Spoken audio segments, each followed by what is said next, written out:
কম দামি একটা আলমারিকে কাস্টমাইজ করে লাক্সারি আলমারি বানিয়ে ফেললাম। শুধু তাই না, আমাদের বাসায় যে পুরোনো খাটটা ছিল সেই খাটটাকেও কাস্টমাইজ করে লাক্সারি একটা লুক দিয়ে ফেললাম। আসসালামু আলাইকুম এভরিওয়ান, কি অবস্থা সকলের? আশা করি সবাই ভালো আছে। অনেকদিন ধরেই ভাবতেছিলাম যে বাসায় নতুন ফার্নিচার কিনে আনবো, কিন্তু ভাবলাম যে এত টাকা খরচ না করে বাসার যে পুরোনো ফার্নিচার গুলো আছে সেগুলাকেই একটু লুক চেঞ্জ করে ফেলি। এই খাটটাকে ফাইনাল লুক দেওয়ার পরে দেখে আপনারা কোনোভাবেই বিশ্বাস করতে পারবেন না যে একটা পুরোনো ফার্নিচারকে এত সুন্দরভাবে কাস্টমাইজ করে ডিজাইন করা যায়। প্রথমে আমরা আমাদের যে খাটটা রয়েছে সে খাটটাকে কাস্টমাইজ করে চেঞ্জ করব। ভাইয়ারা সুন্দর মতো আমাদের খাটের যে মেজারমেন্ট ছিল সে মেজারমেন্ট অনুযায়ী ফোমগুলো কেটে তারপরে আঠা দিয়ে ভালোভাবে খাটের সাথে লাগিয়ে নিচ্ছে। দেন এটার উপরে আমাদের পছন্দের কালার অনুযায়ী ফেব্রিক থাকবে এবং তার সাথে থাকবে গোল্ডেন কালারের এসএস। খাটের সামনের সাইডে ফোম লাগানো শেষ, এখন আমাদের পছন্দ অনুযায়ী ফোমের উপরে ব্লু কালারের ফেব্রিক লাগানো হবে। ভাইয়ারা খুব সুন্দরভাবে নিখুঁত ভাবে তাদের কাজগুলো একটু একটু করে করে যাচ্ছে। সুমায়া, সাইফান সাথে আমিও দাঁড়িয়ে দাঁড়িয়ে তাদের কাজগুলো দেখতেছিলাম। তাদের কাজ দেখে আমারও একটু কাজ করতে ইচ্ছে হলো, তাই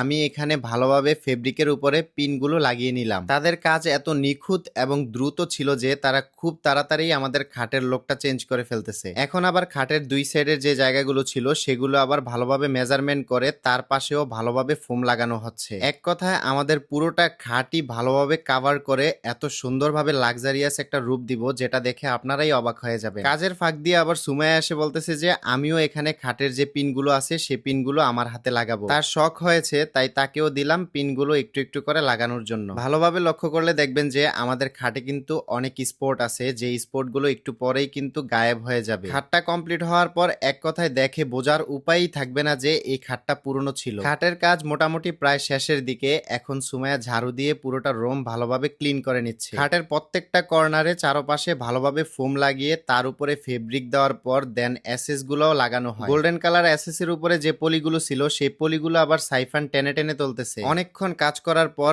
এই হলো আমাদের পুরোনো খাটের ফাইনাল লুক, যেটা দেখে বোঝার উপায় নেই যে এই খাটটা একটা সময় পুরনো ছিল। আমরা মনে মনে ঠিক যেরকম চেয়েছিলাম ঠিক সেরকমই কিন্তু ভাইয়ারা কাজ করে আমাদের খাটটাকে লাক্সারিয়াস বানিয়ে দিয়েছে। এখন খাটটার সাথে ম্যাচিং করে আমরা আমাদের যে বাসায় পুরোনো আলমারিটা আছে সেই আলমারিটার লুকটাও চেঞ্জ করে ফেলবো। খাট আর আলমারির ডিজাইন চেঞ্জ করার সাথে সাথে আমাদের কিন্তু ড্রেসিং টেবিলের লুকটাও চেঞ্জ করতে হবে, না হলে রুমের সৌন্দর্যটা পুরোপুরি ভাবে বোঝা যাবে না। বাই দ্য ওয়ে, আমি এই সকল কাজগুলো করিয়েছি sofa repairing smart furniture Facebook page থেকে। আপনারাও যারা আমাদের মতো বাসার পুরনো সব ফার্নিচারকে এভাবে লাক্সারিয়াস লুক দিতে চান তারা চাইলে কিন্তু sofa repairing smart furniture Facebook page থেকে এগুলা করিয়ে নিতে পারবেন। তারা সারা বাংলাদেশে আপনাদের বাসায় গিয়ে হোম সার্ভিস দিয়ে আসবে। তবে যদি আপনাদের বাসা ঢাকার বাইরে দূরে হয় সেক্ষেত্রে আপনাদের কাজ যদি 2 থেকে 3টা থাকে অথবা একটার বেশি থাকে তাহলে তাদের